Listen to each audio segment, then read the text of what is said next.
Hi guys, welcome back. It's Lisa. If you are new to the channel, welcome.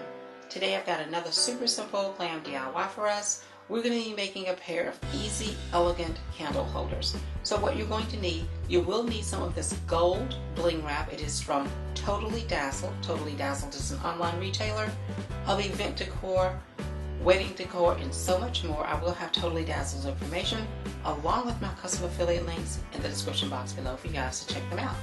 Now from Dollar Tree, you will need 2 of these fishbowl shaped candle holders or 2 stemless glassware pieces.